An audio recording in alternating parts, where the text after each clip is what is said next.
এক গ্রামে রাতে হঠাৎ অদ্ভুত শব্দ শোনা গেল। সবাই ভয় পেয়ে দরজা জানালা বন্ধ করে দিল।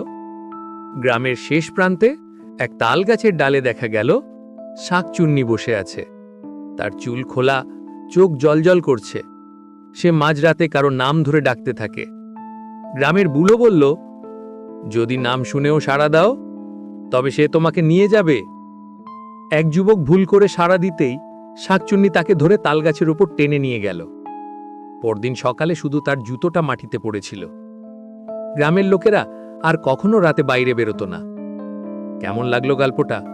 কমেন্ট আর সাবস্ক্রাইব করতে ভুলবেন না।